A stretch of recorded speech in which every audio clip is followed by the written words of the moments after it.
प्रकाश भाऊ आमटेकडून एकही रुपया आम्ही घेणार नाही आणि मोफत उपचार करू। त्यांना ॲडमिट केलं गेलं, उपचार सुरू झाला। नंतर त्यांनी बाहेरून काही औषधी मागवावी लागतील म्हणून त्यांच्या आप्तेष्टाकडून 5 लाख रुपये हॉस्पिटलमध्ये जमा करायला लावले प्रकाश भाऊ आमटेंच्या उपचारासाठी। हा एक मोठा किस्सा आहे।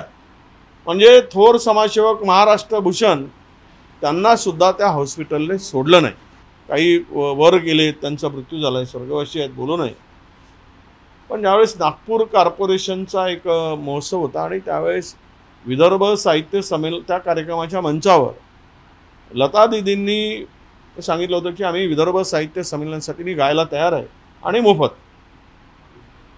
त्यावेळेस विदर्भ साहित्य संमेलनाने सुरुवात केली जोरात आणि लता दीदी नागपुरात येणार, त्या गायनाचा कार्यक्रम होईल आणि मोफत होतो आहे, त्यामुळे यांनी तयारी केली आणि मग त्यांनी संपर्क केला तारीख ठरल्याप्रमाणे। तर तिकडून निरोप आला की आम्हाला पंचतारांकित हॉटेलमध्ये आमची सोय करा, आमच्या वाद्य जे संच आहेत त्यांनाही पैसे द्यावे लागतील आणि स्पेशल फ्लाईट करावं लागेल।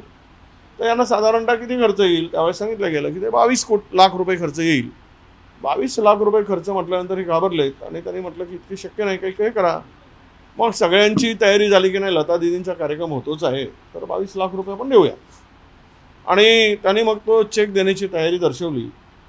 त्यावेळेस त्या तिकडनं हृदयनाथ मंगेशकरांनी यावेळेस सांगितलं की तुम्ही जे पैसे देत आहेत ते आम्हाला चेकनी नको आहे, तर आम्हाला कॅशनी द्या। त्यावेळेस कॅशनी द्या म्हणून सांगितलं तर हे म्हणाले की नाही, आमची संस्था आहे, रजिस्टर्ड संस्था आहे, ऑडिट होतं, तर आम्ही कॅश देऊ शकत नाही। किमान मग त्यावर असं ठरलं की तुम्ही पैसे आम्ही देतो, आमचं मंडळ विदर्भ साहित्य मंडळ, पण त्याच्या बदल्यामध्ये तुम्ही रिसिप्ट द्या। ते मानायला तयार नव्हते। मग त्यावेळेस लता दीदीशी संपर्क केला गेला आणि लता दीदींनी सांगितलं की असं असं आहे। लता दीदींना विचारलं गेलं, ते म्हणले की तुमचं तुम्ही बघा, पण ते हृदयनाथजी म्हणतात बाळा म्हणतायत, त्याला बाळ म्हणायची लता कशी बाळ म्हणतायत त्या पद्धतीनं ते करा। हे काही शक्य होणार नव्हतं, कारण 22 लाख रुपये देऊन नागपुरामध्ये एवढा पैसा उभा करणं, पुन्हा त्यातल्यावरचा ॲडव्हर्टाईजचा खर्च वगैरे, त्यावेळेस तो कार्यक्रम रद्द करावा लागला।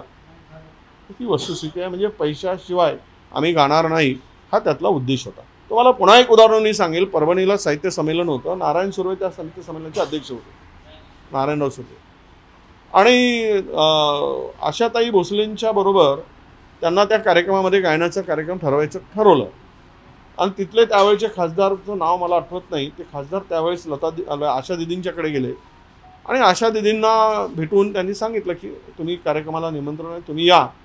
तर त्या बदल्यात त्यांनी सांगितलं की आम्हाला तुम्ही या बदल्यात मी येते आहे, पण मला 2 लाख रुपये द्यावे लागतील गायनाचे साहित्य संमेलनामध्ये। आणि त्याप्रमाणे त्या खासदार महोदयांनी, अध्यक्ष महोदयांनी त्यावेळेस दिले। नंतर कार्यक्रम जवळ आल्यावर पुन्हा निरोप आला की पुन्हा 3 लाख रुपये लागतील। ते म्हणले की साहित्य संमेलनाचा कार्यक्रम आहे, नारायण सुर्वे अध्यक्ष आहे, साहित्याशी जोडलेले सगळं आहे ना, त्यामध्ये लोकांचा मोठा हे आहे आणि लोकांनी तयारी केली आहे। त्यावेळेस म्हटलं की तुम्ही देत असाल तर द्या, नाहीतर मी काही देणार नाही। म्हणजे एकूणच पाहिलं तर आम्ही कुठल्या मंचावर कुठल्या कामासाठी पढ़ते रहिए fight against criminal daily newspaper. आज की खबर में बस इतना ही। वीडियो को लाइक करें और चैनल को सब्सक्राइब कर लें, जिससे आने वाली वीडियो की नोटिफिकेशन आपको मिलती रहे।